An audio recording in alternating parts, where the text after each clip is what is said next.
A lot of stuff got updated in 1.36 and the King of Kings DLC for Europa Universalis, but as a Rumaboo, I'm sure you guys can guess which one got me super stoked up. Byzantium is my favorite campaign in EU4, and I'm sure that it is the same for a lot of you guys watching at home. So for today, I gave Byzantium maximum technology in 1444, and we're going to see what they're able to manage with that beautiful, flavorful new mission tree. If you enjoy Byzantium, I like you, and I think that we get along, so you should subscribe. We do a lot of fun stuff like this around here every week, and I'm pushing for 50,000 subscribers on the channel, so that'd be pretty cool. All right, I was a little concerned with them being on the weaker side to start off, that they wouldn't do anything, but they're definitely feeling good enough to at least attack Venice. They've declared war within the first 2 months of the game starting, so maybe a good sign of things to come. And I should probably elaborate before we get too far into the video, because I know people will inevitably say it. It's not about seeing if they will do well, it's about seeing how well they do. And specifically, we're going to be keeping track of their mission tree, because the new mission tree they got in King of Kings is it's pretty cool. It's pretty impressive. I definitely look forward to seeing how much they can actually do, because a lot of it is kind of locked behind development and random buildings and stuff like that. So the AI not so good at that, but conquest the AI can definitely do. Oh, right. And this is actually a nationalist war, because they start with at least, you know, the advanced CBs. Okay, it is a nationalist war. Byzantium against Venice, outnumbered 2-1. Nothing but a thing, baby. The Aegean Islands grow closer to Byzantium. Ooh, very cheeky. So the Ottomans actually have a guaranteed Epirus, so Byzantium can't attack them. So Byzantium has to either attack, you know, the Ottomans or the Ottomans, basically. So yeah, I'm sure that will be leading to some interesting stuff. The numbers are not super bad. I mean, the Ottomans have about double, but clearly we saw that worked fine with Venice. And they also took Crete and Rhodes. I missed that. So yeah, Byzantium is looking very good. They even took this province over here. So they're clearly being very aggressive. Oh yeah, baby. I knew it was coming eventually. The Ottomans have been declared on a nationalist war, actually. So they're going to be able to take this very easily. Hopefully lots of money, and maybe even like bankrupt the Ottomans. That would be very cool. Yeah. Otto definitely not feeling so good. They did a naval landing actually, and they've got like 20,000 troops down here in Naxos. But I guess it doesn't matter, because they're not engaging in any fights, because they know they'll lose. And so they've been entirely sieged down over here. War exhaustion ticking up. They're just buying it down, kind of griefing themselves, I guess. And then meanwhile, the Mams have decided to land over here in this Ishel or whatever. So I think we already know that we're going to see a strong Mams in this game. And you guys know me. I love me some dummy thick mammies. Yo, what are these borders? They didn't even take all of their cores. They took some of their cores and then a bunch of extra land up here. I don't know, man. But, you know, at least the Ottomans had their capital and moved over here to the other side. So that way they literally can't get it unless they have naval dominance. Not the smartest move, but, you know, you can't expect the AI to be true geniuses. Oh, and also very cheeky, Byzantium decided to attack Epirus, who got backed up by their guarantor over here. And, you know, the Ottomans just got absolutely dumpstered 1 month after the other. And meanwhile, the Byzantines are, you know, dealing with their people, with their pretender rebels like you do. And it is the Byzantines after all. Meanwhile, Poland over here dodged a bullet. Lithuania getting dumpstered by Muscovy, who's already pushed into the Baltic. So, yep, Poland going it alone, probably for the better. England kicked out of France. The Irish kicked out of Ireland. And the Swedes, at least probably eventually, fiercely independent. You know, I'm looking at all of these freaking rebels that they've got going on, and then I see, right, Jonas here, 332. Let me take a look over here. They're actually doing the meta play. They're purposely letting this guy take over so that way they can, you know, get a better leader. At least that's what I tell myself. So far, they've managed to get rid of the two things given by the burghers. However, they have not gotten rid of the deteriorating army or the union of the churches. So maybe they will, maybe they won't. I don't actually know how the AI will handle this. I don't think it was really designed with the AI in mind, considering the fact that, you know, you never see this in vanilla. Oh, also, I should probably mention that on top of their brand new ideas, which are fairly cracked, to be fair, goods produced, core creation cost, combined with, you know, admin, that's 50% right there. They get the missionary strength, patriarch authority, reform progress growth, fort defense, discipline, manpower, and the finisher's tolerance to the true faith +3 on top of the +3 that you get from this as well. So +6, pretty good. They went with admin, quality, defensive, diplo, espionage, offensive, infrastructure, and quantity as their idea groups, and they are making very good progress through those so far. Remember, they don't have to take tech. So they've just got mana to dev and get their idea groups. Oh, yo. Okay. So Byzantium declared war on Venice, took this land over here, and then apparently was just feeling vindictive because they just released everything they possibly could. And while we're in Italy, in today's episode of Who's Conquering Southern Italy, the Pope man this time. Now, the tables have turned. Naples is the one getting dominated. Muscovy looking very scary if they decide to ally their Orthodox brethren down here. Probably going to be a fairly scary duo. Also, France being a bit aggressive here, pushing down into Iberia on both sides of the peninsula. And the Mams have expanded all the way through Arabia, and they're at war with the Ottomans right now. Hard to say how it's going to go, but we'll figure that out in time. Also, Ajam looks like they may form Persia, which would be very nice to see. Ming doing as Ming does, and Oirat doing as Oirat does. The colonial game has begun, with Cape Verde as well as Brazil going to Portugal, and no other colonization to speak of yet. Well, looks like the Ottomans actually beat the Mamluks, but it doesn't matter because, Byzantium's coming back for their what, thirds, fourths, whatever this one is. I'd be lying if I said it wasn't cathartic seeing the Ottomans getting just like dumpstered by the AI. Now I'm doing a Byzantine run on my other channel, Chewbert, which you should check out if you haven't already. It's very fun. We do daily Let's Plays over there. It's actually where I started. A lot of people don't know that this is my second channel. Yeah, so either way, it's really nice to see Byzantium doing well. It's a very challenging start, and seeing them thrive makes me happy. Right on time, Persia has formed by Ajam, Timurids, with definitely some of the borders of old time. Mam's currently getting dumpstered by QQ, so that's pretty cool to see. And Byzantium snaking the crap out of the Ottomans and creating very funny borders. I think I missed this before, but somewhere along the lines, Austria just collapsed. Like they're just gone. I don't know what happened to them. Oh no, what's going on over here? We have rebels in Byzantium because indeed they are the Eastern Roman Empire. But what in the world happened over here? Ottomans have collapsed. We have like Egyptian provinces up here. I think Dulkadir was annexed and was released, but then QQ has taken land from the Mamluks, and it's just like, whew, okay. There is a Thunderdome over here, and I very much like it. Meanwhile, 1500, Castilian Venezuela is a thing. And then up in the north, we have English Newfoundland. So, kind of par for the course, the normal colonial stuff. But Brazil continues to grow, and it looks like maybe they're going to hop down here. They usually do.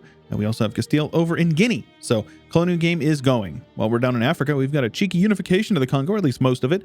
Cheeky unification of the Horn of Africa by Ethiopia. And Kilba blobbing out. Probably going to be pretty strong if I had to guess. Okay.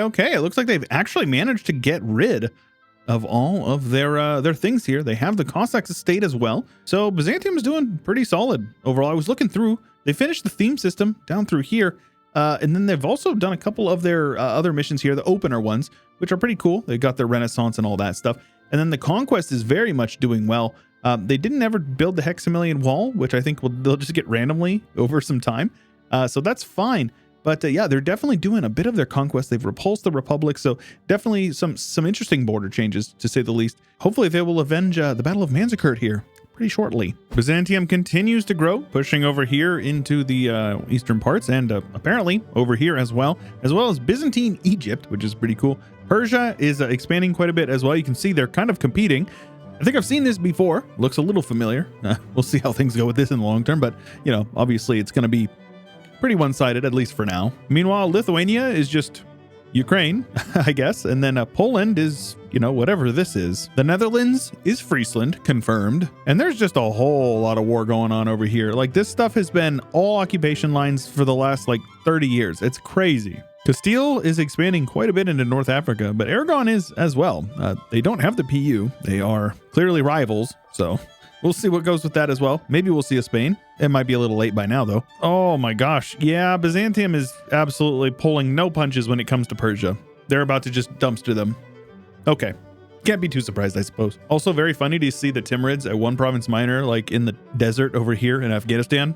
Very funny. Holy, Dai Viet, Batman. I like to see that. All of southern China go into Dai Viet. Very funny. And the rest of northern China go into Oirat here, along with a couple of the breakaway nations. No surprise, but Oirat doing very good. No surprise, Portugal made their way down into the southern portions, and New Granada continues to expand with Newfoundland also continuing to expand. We do have an Iceland, but the COD wars are going on right now, so we'll see what happens with that. Oh, and by the way, Russia formed while I was still doing this little recording. So, yeah, Russia's definitely looking good, and they are allied to Byzantium right now. So count on that to be interesting, at least. Also, what the heck just happened to Hungary? This wasn't here last time I looked, was it? I'm pretty sure that they just got conquered by Poland literally just now. And it turns out I spoke too soon because Spain did just form, literally just in the last 2 years. Japan is split between Yamana and Ashikaga, so maybe we'll see Japan for united, maybe not. And you already know it. Korea, 1444, 100 years in. But yeah, it looks like the Eastern Roman Empire finally going for those perfect borders here, trying to touch up their tips. I don't know why they haven't integrated Athens yet. They're still their subject, but they just haven't integrated them. Aside from that, borders looking really, really good. They're very much pushing through their mission tree. Enough so to put themselves in the #1 spot, ahead of Spain, actually, and France, and Russia. Though Russia will actually be #2 once they embrace institution. Then Poland, who's doing very good on their own regard. England, Portugal, who's colonial, and then Oirat, because they've conquered a ton of clay in northern China. So very cool, great powers list so far. I'm looking forward to see where it goes from here. Turns out it's all Byzantium, as far as the eye can see, all the way from Moldavia down into whatever this area is down here, the Horn of Africa, and even over into Gujarat, because they're not slowing down. They've given Persia a nice big hug, and they are no longer allied with Russia. In fact, they are rivals currently. So maybe we're going to see some fun stuff going on over there. They do share their religious borders. In fact, they share quite a lot of religious borders. Not so much over in the HRE, which is, split as they usually are. Protestants in the north, Reformed in the south, and a sprinkling of everything throughout the rest, with Anglican over on the British Isles. But Byzantium, man, they're definitely doing their conversions. They're converting everything as they conquer it, like within a couple of years. So that is pretty sweet. We do also have a Manchu that's formed, but they've got a big old Russia bearing down on them. So probably not going to be too interesting for the long term. But Japan has also united, as I said last time. I wasn't sure if they were. Oirat has crumbled. So, all right. Baumanis has emerged as the major Indian blob, but obviously, probably not for long, considering their neighbors. Colonization is going very French, I would say. At least over in Africa. South America is Portuguese with Spanish Peru and Spanish Grenada, as well as New Spain and Spanish Louisiana, Portuguese Mexico, and the East Coast is all British except for Denmark and Frisia over here. Yeah, Byzantium's name keeps on looking better and better, pushing well into India, and definitely have their eyes set up to the north with a rare tag Kalmyk popping out, which is very cool. Sadly, doesn't actually matter. They're going to get conquered by the Romans, but hey, I would consider that a win in its own. France is going for those Napoleonic borders, and Ferrara trying to do the Risorgimento on their own. Spain, doing Spanish things. Gonna have some interesting implications for the colonial world, because clearly they're not going to be happy. Might see a Brazil. That'd be pretty cool. France has also joined the colonial game. They were in Africa, and now they are also in the Antilles. Portugal has also settled the left coast over here, and New Denmark and New Friesland doing okay, all things considered. Now, the people down in Mobile, Alabama already do speak a little funny, but they're going to be speaking even stranger this time around, speaking Frisian. So, all right. And then we have this. I was thinking that Manchu was not going to do well, but looks like they conquered land from Russia, as well as northern China, and that's pretty sweet. I didn't expect it, but I'm very happy to see it in either way. And meanwhile, over in Europe, the borders are getting worse and worse, in my opinion. Austria, back from the dead, has a lot of their land back. Poland is mostly dead, getting split into a couple of different nations, with Hungary looking okay over here in Transylvania, as well as down in Serbia. And then meanwhile, we have Hamburg blobbing out over here, with Brandenburg basically like smaller than 1444. Except they do have land up here in Scandinavia, while Denmark has lots of land from Sweden. So, I don't know. I don't know how this happened, but this definitely happened. The HRE does still exist, though not really in any major capacity. There's only 20 princes left. The Protestants won the League War for what it's worth. They passed one reform, and they have minus 0.3 imperial authority per month. Yeah, I think it's safe to say that Protestantism definitely won the day. But that's not the case overseas. Catholic is definitely the religion of the New World, with some Anglican and a little bit of Reformed over here, but for the most part, very Catholic. But the dominant religion for the world, I would probably say, is Orthodox, though we'll see how the religion map mode looks once we're finally done with everything. Because we do have another contender over here in Qing, and as the technology starts to level out, Byzantium's benefits will not be as high because there will be a much more even playing field. Obviously, they have all their development, but they're probably over their governing capacity, if I had to guess. And Qing is going to be quite powerful. Oh my goodness, yeah, they're over their governing capacity quite a bit. That's a little painful for them. Oh, that's definitely going to be a little painful, but clearly it's not hurting their economy. They're doing just fine. They're doing just fine. With about 150 years left, they are about triple the development of Spain in their colonial empire and triple France as well. Great Britain with a little over 1,500 development in the fourth spot, and then 17 for Russia, though they keep on getting chipped away at by Jin, who is actually not in the Great Power. And then Russia still in the Great Powers list, though Qing is slowly taking their development, chipping away at them, with Poland almost 1,100 as well. And then the Pope Man randomly in the 8th spot with 629 development. Very funny. And of course, the AI decided to go with naval hegemony because there's nothing quite like, showing your strength, like having a big, strong navy as like the biggest land power in the world. And in 1821, it does turn out that we indeed did get a Brazil, a big, a beefy, terrifying Brazil with their own colonial subjects down in La Plata as well as Cascadia. And then they took over some land over here in North America as well, fighting it out with Mexico, the United States, Florida. Yeah, there's a lot of independent colonies over here. Qing did manage to hold on, and I am quite impressed with the showing. They definitely got outshined by Byzantium, but I would argue that they actually even did better considering the fact that they, came up from nothing. Australia hanging out down here with Australia with also Australia over here. So lots of Australias in this timeline as well. I saw a funny tweet the other day. It was somebody saying that they were applying for Australian visa or something like that. And on the form, it said, "Do you have any criminal record?" And the person responded, "I don't know. Is that still required?" So that's pretty good. I thought that was funny, at least. One solitary Nepalese kingdom or Nepali kingdom over here chilling, just holding still, hoping to God that they do not get annexed. But if we were to let time go by any farther, I'm sure they probably would. But how about Perm?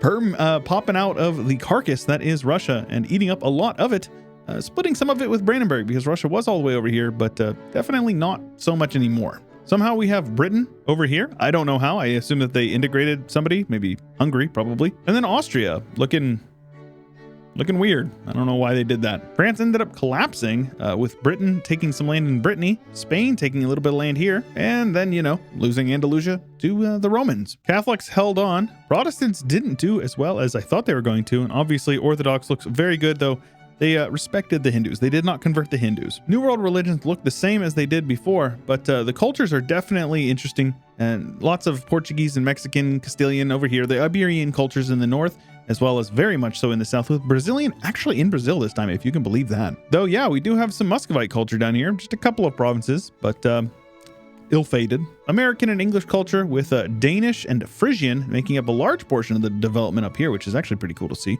A little bit of culture conversion going on in Anatolia.